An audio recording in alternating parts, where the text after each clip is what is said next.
E aí, pessoal, como vocês estão? Bom, esperamos que estejam bem, levando em conta a situação atual. Bom, bem-vindos para o último episódio desse podcast, o Bate-Papo entre Ifianos. Foi um grande prazer estar aqui com vocês. E como sempre, essa duplinha aqui é composta por mim, Edilson, e minha cara amiga Shailane. Oi, gente. E hoje nós vamos debater um pouco sobre alguns vídeos que giram em torno do assunto a proclamação da República. Bom, antes de a gente começar a falar, vamos primeiro falar dos grupos que fizeram parte dessa proclamação, ou como alguns chamam, golpe.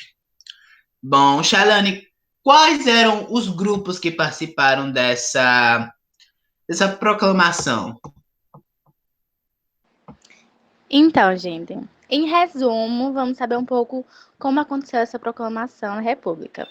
Ela aconteceu em 15 de novembro de 1889 e resultou tanto na derrubada da monarquia quanto na instauração da República no Brasil. E esse acontecimento ele foi um resultado de um longo enfraquecimento que a monarquia enfrentou no Brasil a partir da década de 1870. E houveram alguns grupos que estavam muito insatisfeitos com essa monarquia, né, que foi liderada por Dom Pedro II. E a partir dos anos de 1860, essas insatisfações, essas críticas que foram feitas ao governo imperial estavam crescendo cada vez mais. E muitas ações tomadas por Dom Pedro II passaram a ser questionadas. Então, muitos desses grupos começaram a se perguntar se essas atitudes vindas do Dom Pedro II realmente estavam sendo benéficas para o país. E foi justamente nesse contexto que o movimento republicano, o grupo chamado Movimento Republicano, começou a ganhar força no Brasil.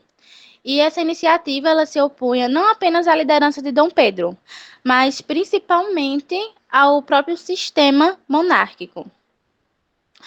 E 10 anos depois, né, em 1870, esses grupos republicanos, eles elaboraram o chamado Manifesto Republicano, que foi publicado através do qual esses setores oficializavam a oposição ao Império Brasileiro.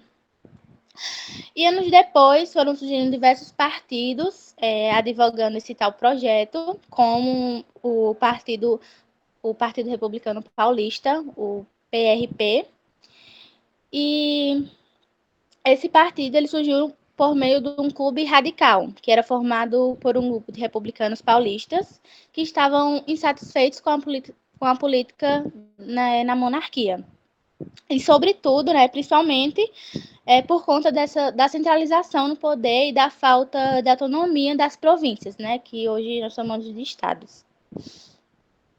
No entanto, o PRP ele só surgiu graças ao Manifesto Republicano.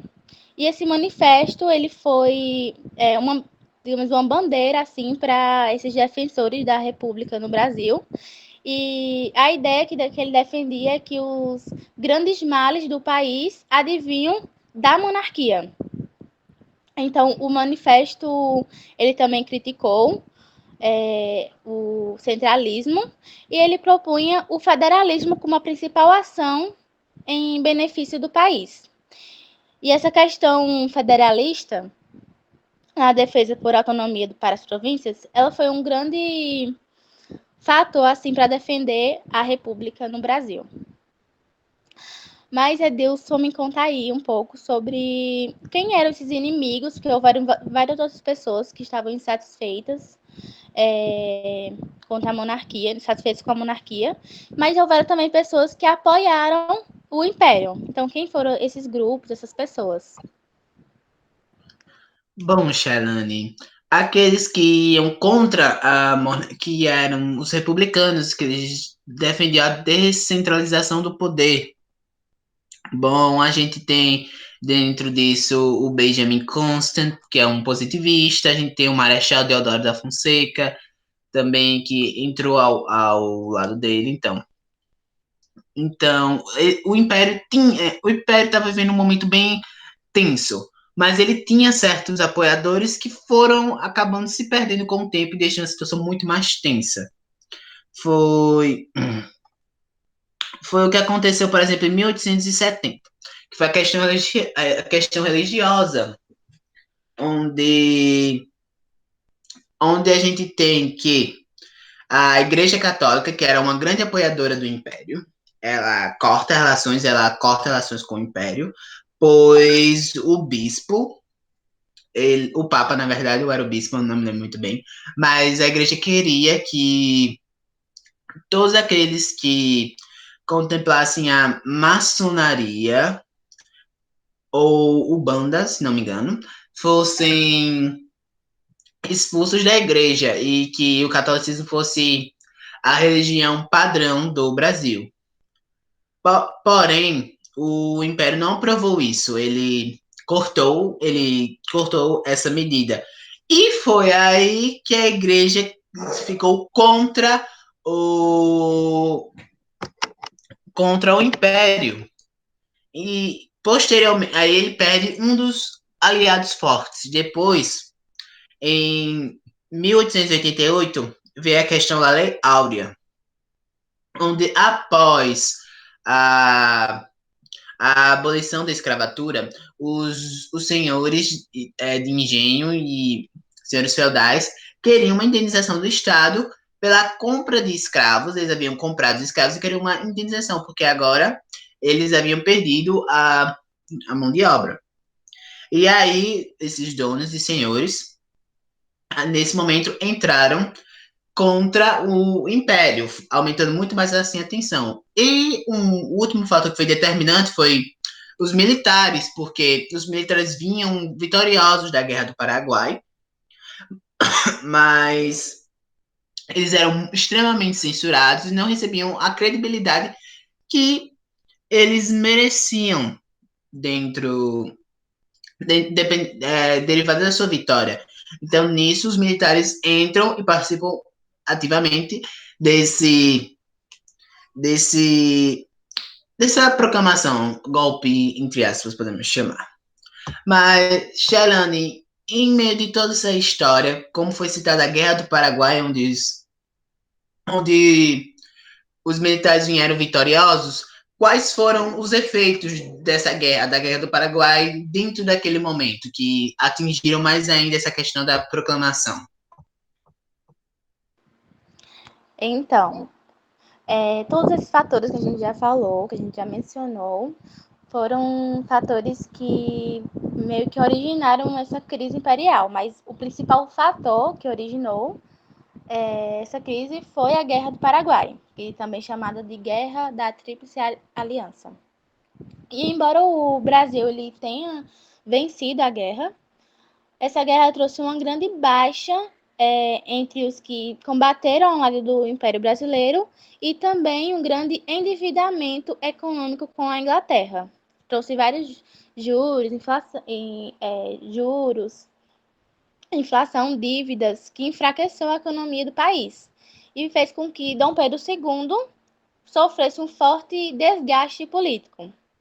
E, ao mesmo tempo, os militares que saíram como heróis pelos esforços empreendidos nos conflitos fez com que fosse projetado politicamente um ambiente já instável. Então, a crise entre a monarquia e os militares começou a se agravar ainda mais em 1883, quando um projeto de lei da autoria do Visconde de Paranaguá passou a obrigar a contribuição dos militares ao Montepio. Montepio é um sistema de providência dos militares. E isso provocou um protesto do tenente-coronel Antônio de Sena Madureira, que era amigo de Dom Pedro, e em seguida sofreu uma punição. Então, esse evento meio que desencadeou uma série de embates contra a coroa e os militares por meio de veículos de imprensa. Outro aspecto importante também outro aspecto que ampliou assim a resistência ao governo de Dom Pedro II foi a chamada questão abolicionista, que Dom Pedro foi acusado pelos grupos escravocratas de encarecer o valor de mão de obra através de leis como Eusébio de Queiroz, Ventre Livre, e pelos abolicionistas por não determinar, assim, de fato, o fim dessa prática no Brasil. Então, o monarca desagradou ainda mais esses dois grupos nessa polêmica questão. E é isso. Então, isso me fala como que ocorreu todo, que chamamos hoje, né, de golpe, todo esse golpe, que teve toda a questão de fake news, essa questão da imprensa, né, me fala um pouco sobre isso. Bom, foi realmente o termo fake news que é usado hoje em dia já existia naquele tempo, não era chamado fake news, mas existia e foi uma coisa que foi bem decisiva dentro da proclamação, desse golpe também, como pode ser considerado. Bom, o positivista Benjamin Constant estava quase basicamente liderando os republicanos e as pessoas dentro dessa proclamação. E foi um acontecimento dentro do Estado, não teve muita a participação popular. Foi uma coisa mais da monarquia de gente dentro do Estado. E aí a gente tem o Benjamin Constant e o Marechal Deodoro da Fonseca, que era bem amigo do imperador. O imperador Dom Pedro II confiava no Marechal. E nisso nós temos que eles tentaram convencer o Visconde de Ouro Preto, que era como um primeiro-ministro brasileiro, só que o ministro ainda queria que o império se sustentasse. Então, não conseguiram o apoio. Então, o Benjamin espalha uma fake news, uma notícia falsa, dizendo que o Dom Pedro havia de ter indicado Gaspar Silveira Martins para o cargo do Visconde de Ouro Preto. O Visconde de Ouro Preto. Só que isso era uma mentira, que o verdadeiro indicado era José Antônio Saraiva. Porém, como essa notícia se espalhou e a imprensa espalhou a notícia, acabou que a revolta, a tensão aumentou demais e foi aí que o movimento dessa proclamação, esse golpe, ganhou força. E aí veio para abater o Império. Tudo estava planejado para acontecer no dia 20. Porém, com as tensões aumentando, com as tensões aumentando, e o Império fazendo investigações e indo atrás do Marechal, sabendo que ia acontecer cedo ou tarde esse golpe. O golpe foi adiantado para dia 15. E nesse momento, eles tomam o poder, derrubando o Império assim, instituindo a República no Brasil. Onde o primeiro presidente foi o Marechal Deodoro da Fonseca. No dia seguinte, foi divulgado por todos os meios de comunicações possíveis sobre o que havia de ter acontecido. E no dia 17, a família imperial vai exilada para Lisboa. Bom, mas Shailane, depois de todo esse acontecimento, quais foram as medidas tomadas? Porque eles não queriam ficar com as heranças do Império. Eles tomaram algumas medidas para criar um novo Brasil. Qual foram essas medidas tomadas após a proclamação da República? Então, logo após a proclamação da República, como já falado, o imperador, né, o deposto do imperador, Dom Pedro, e a sua família foram para a Europa viver o exílio. E com o fim da monarquia, os republicanos formaram então chamado governo provisório, que foi comandado, ficou nas mãos de Marechal Deodoro de Fonseca por conta da sua liderança no golpe. E na sua governança, algumas mudanças, algumas transformações foram feitas na estrutura política, como as assembleias provinciais foram dissolvidas, os presidentes das províncias foram exonerados, as antigas províncias se transformaram no que nós chamamos hoje de estados e os seus dirigentes passaram a ser escolhidos pelo governo. Além dessas mudanças na transformação na administração do Brasil, o governo provisório promoveu a então separação entre Estado e Igreja, né? Porque desde 1822, quando se iniciou o período imperial, o catolicismo ele era a religião oficial do Império. E com essa separação de Estado e Igreja, a República ela se estruturou com base em um Estado laico, ou seja, sem religião oficial. E na sociedade, o Brasil republicano ele iniciava mantendo praticamente intacta a estrutura social, que já era uma característica há muito tempo, como a elite rural cafeicultora de São Paulo, ela se manteve em destaque no novo governo.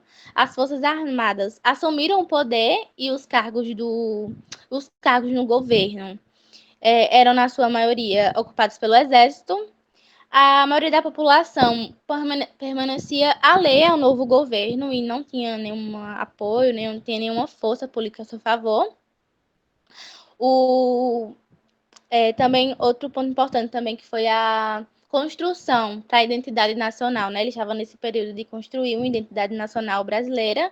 Então, a bandeira da República foi criada, né, uma nova bandeira nacional para substituir a antiga bandeira do Império, né? O lema da bandeira nacional, Ordem e Progresso, foi sugerido pelo ministro da Guerra, Benjamin Constant, e o lema ele tem a sua origem num positivismo, né, que pregava o amor por propício e a ordem por base e o progresso por fim.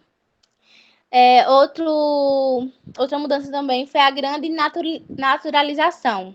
Então, todos os estrangeiros residentes no Brasil, eles seriam legalmente considerados cidadãos brasileiros.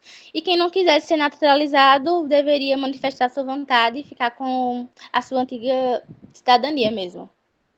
Então, todos esses fatores meio que foram sendo construídos, agregando assim para construção da identidade nacional. Então, foram basicamente essas mudanças, as principais mudanças. O hino nacional também teve as suas adaptações, então muita coisa foi adaptada para que eles fossem construindo essa identidade nacional. E aí, Edith, você quer contribuir com mais alguma coisa? Não, acho que foi tudo dito. Então é isso. Espero que é o nosso último podcast. Espero que todos tenham gostado e entendido, né? Mesmo com barulho e gaguejando horrores, mas eu espero ter falado de forma clara.